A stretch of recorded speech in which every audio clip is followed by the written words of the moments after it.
حضرت سلمان فارسی رضی اللہ تعالیٰ عنہ کا، یہ ایک مشہور صحابی ہیں، ان کی بڑی فضیلت ہے۔ اللہ کے رسول نے فرمایا سلمان منا، سلمان ہم میں سے ہے، ہمارے گھر اور ہمارے خاندان اور رشتہ داروں میں سے ہے۔ یہ فارس جس کو آج ایران کہا جاتا ہے، اس وقت ایران کا نقشہ الگ تھا، وہاں کے رہنے والے تھے۔ ان کے والد بت پرست تھے، آتش کدہ جہاں آگ جلتی تھی اور مسلسل جلائے رکھتے تھے، جس کی وہ پوجا کرتے تھے۔ آج بھی مجوسی ہوتے ہیں جو آگ کی پوجا کرتے ہیں، اس خاندان کے تھے، ان کے والد وہی تھے۔ اور ان کے والد اور وہ ایسے تھے کہ آتش کدے کی آگ کو کبھی ایک لمحے کے لیے بھی بجھنے نہیں دیتے تھے۔ واقعہ کافی لمبا ہے۔ مسند احمد میں امام احمد بن حنبل رحمہ اللہ نے اپنی سند سے حضرت ابن عباس رضی اللہ تعالیٰ عنہ سے روایت کیا، اور بعض دیگر محدثین نے بھی روایت کو نقل کیا۔ یہ جو آواز آ رہی ہے اس کے لیے کر رہے ہیں، میرا خیال ہے یہ بند کر کے دیکھیے۔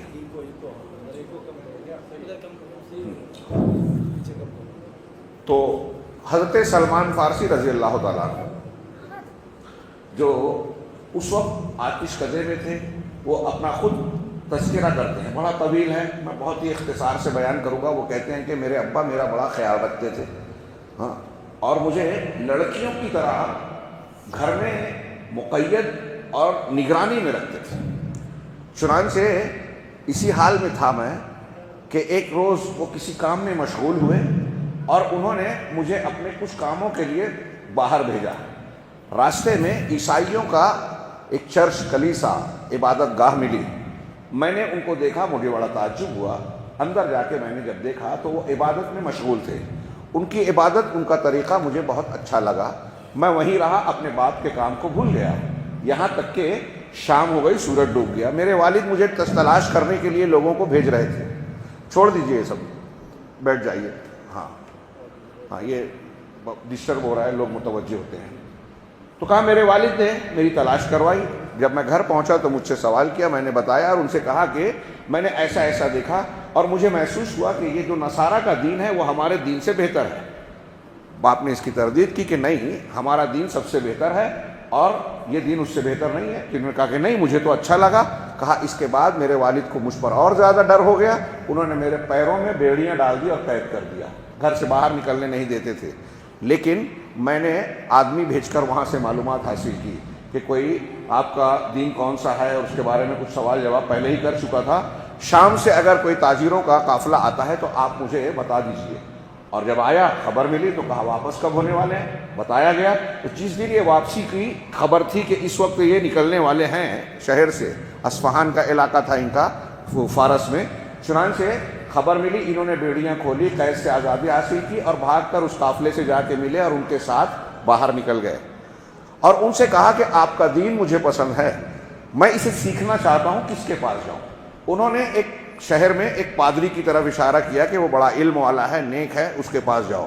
اس کی اپنی تفصیل ہے، جو اس نے غلط کام کیے تھے، سلمان فارسی نے اس کی تفصیلات بیان کی۔ اس کے پاس جا کے رہنے لگے، دین سیکھنے کے لیے، سچائی پانے کے لیے اپنے باپ دادا کا دین چھوڑ دیا، عیسائیت کو اختیار کر لیا، نصرانیت کو، کہ یہ زیادہ بہتر دین نظر آ رہا ہے۔ اس کی تعلیم حاصل کی، پھر اس پادری کے پاس سے کچھ واقعات ہوئے، اس کی موت ہوئی، اس کے پاس سے انہوں نے کہا کہ میں کس کے پاس جاؤں؟ اس نے ایک دوسرے پادری کا نام لیا کہ فلاں فلاں کے پاس جائیے، وہ اہل علم میں سے ہے۔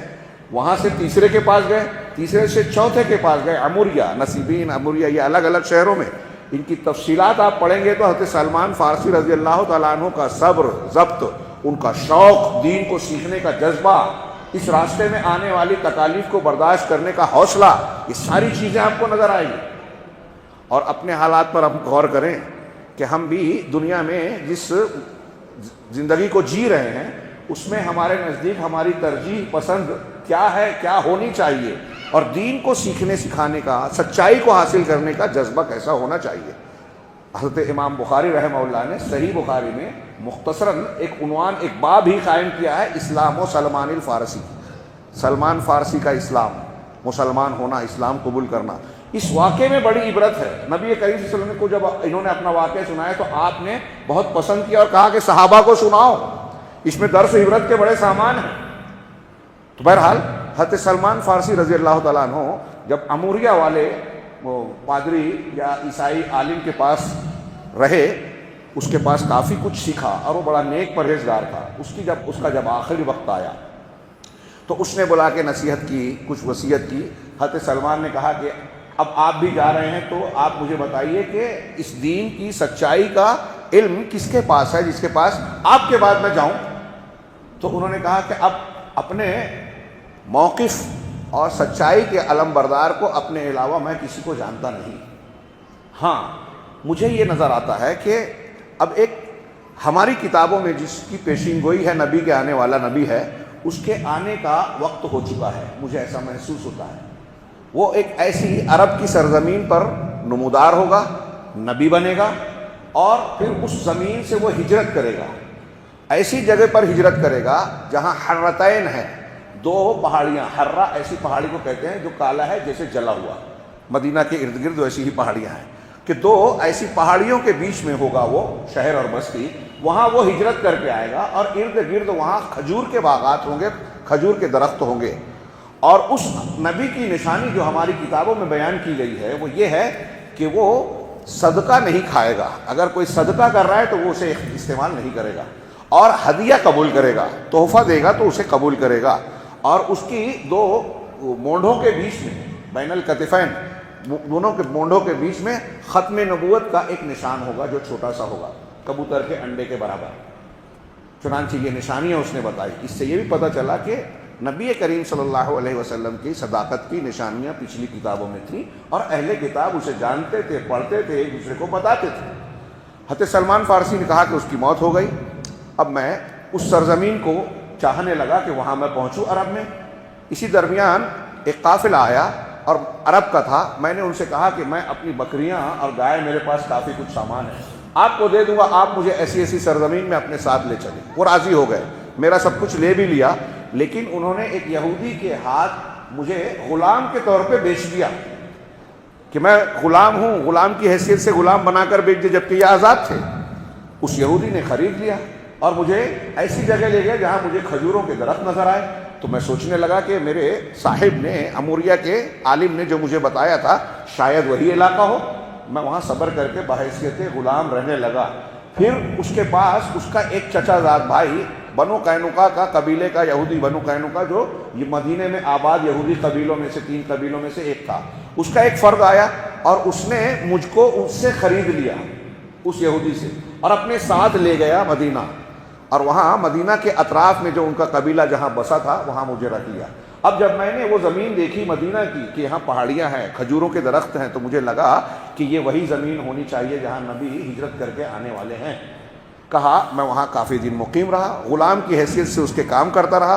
ایک دن میں کھجور کے درخت پر چڑھ کر کچھ کام کر رہا تھا، پھل توڑ رہا تھا، کہ اس کا ایک چچا زاد آیا اور اس نے کہا کہ بنو قیلا کا ستیہ ناش ہو، ان لوگوں نے، ایک شخص ان کے پاس آیا ہے، قبا میں مدینہ کے لوگ سب جمع ہوئے، اس وقت اسے یثرب کہا جاتا تھا، قبا میں جمع ہوئے ہیں، اور وہ بتاتے ہیں کہ ایک شخص جو مکہ سے یہاں پہنچا ہے، اس کے بارے میں ان کا دعویٰ یہ ہے کہ وہ نبی ہیں۔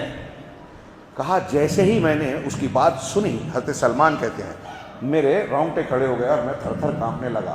اسی حالت میں درخت سے اونچا اترا، قریب تھا کہ میں گر جاؤں، میں اترا اور جا کے اس کے چچا زاد سے پوچھنے لگا کہ کیا کہا تم نے؟ وہ کیا کہتا ہے؟ کیا کہتے ہیں وہ؟ کیا نبی کہتے ہیں؟ کہا یہ سن کر میرے مالک نے مجھے زوردار تماشا مارا اور کہا کہ تمہیں اس سے کیا لینا دینا، اپنا کام کرو۔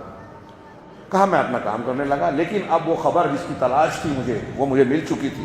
ہاں، نبی کریم صلی اللہ علیہ وسلم جب تک مکہ میں تھے مجھے کوئی خبر نہیں تھی، لیکن اس نے جب قبا میں آپ کی آمد کا ذکر کیا تو مجھے علم ہوا۔ اب دوسرے دن میں نے کچھ چیزیں جمع کر کے رکھی تھی، پیسہ جمع کر کے رکھا تھا، سامان کھانے پینے کا۔ اب جب مجھے موقع ملا تو میں مدینہ گیا، اور دیکھتے دیکھتے محمد صلی اللہ علیہ وسلم کے پاس پہنچا۔ لوگ انہیں گھیرے ہوئے تھے، استقبال کر رہے تھے، صحابہ کرام، مدینہ کے لوگ، اوس و خزرج کے لوگ۔ میں نے اپنا کچھ سامان جو ہے لے کر ان کو پیش کیا اور کہا کہ آپ کی آمد پر مجھے خوشی ہے، اور یہ ایک صدقے کے لیے میں نے آپ کو کچھ چیزیں تیار کر رکھی ہے، بطور صدقہ آپ کو پیش کرتا ہوں۔ اور دینے کے بعد میں ہٹ کر دیکھنے لگا کہ یہ کیا کرتے ہیں۔ نبی کریم صلی اللہ علیہ وسلم نے صحابہ کے مختلف لوگوں کو بلایا اور انہیں بانٹ دیا، آپ نے خود استعمال نہیں کیا۔ حضرت سلمان نے کہا کہ میں نے دل میں کہا یہ ایک نشانی سمجھ میں آ گئی کہ یہ صدقہ نہیں کھاتے، جو میرے ساتھی نے بتایا کہ توریت انجیل میں یہ نشانی بتائی گئی ہے آنے والے نبی کی۔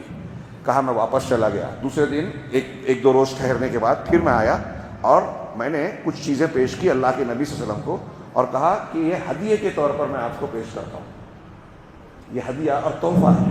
اور پھر میں کھٹ کر دیکھنے لگا تو آپ نے صحابہ کو بلایا, آپ نے بھی کھایا اور صحابہ کو بھی کھلایا. کہا یہ دوسری نشانی بھی ٹھیک ٹھاک ہے. سمجھ میں آ گئی کہ یہ ہدیہ قبول کرتے ہیں, استعمال کرتے ہیں.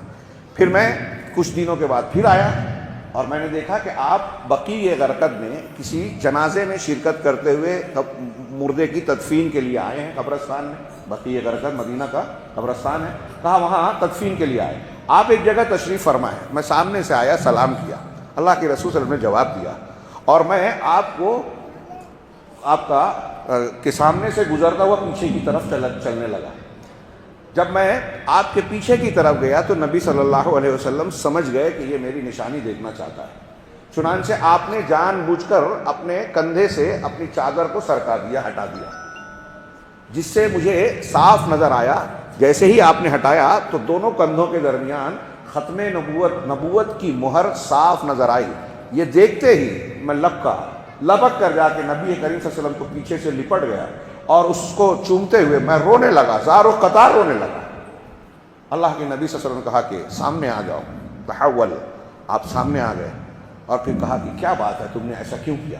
تو حضرت سلمان نے اپنا پورا واقعہ بیان کیا اور پھر اللہ کے نبی صلی اللہ علیہ وسلم نے کہا کہ صحابہ کرام کو یہ واقعہ بیان کرو. پھر اس کے بعد پوچھا آپ کا کیا حال ہے, تو کہا غلام ہے اور اس نے آزادی کے لیے اتنے 100 کھجور کے درخت مانگے ہیں.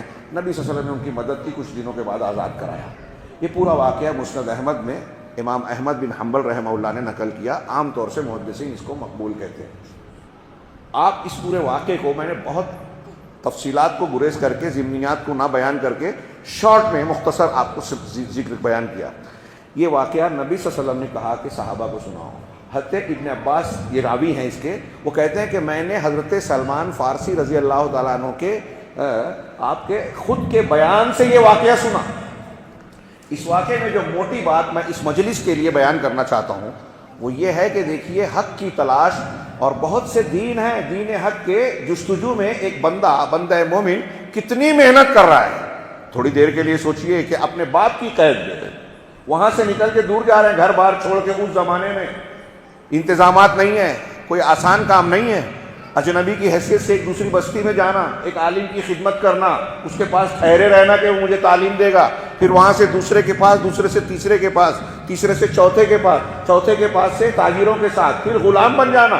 کتنا صبر کیا, کتنی لمبی مدت, اور ڈھونڈتے رہے, علم حاصل کیا, دلیلیں ڈھونڈی کہ سچا نبی کون ہے, حق کہاں ہے, اور جب ملا تو فوراً قبول کر لیا.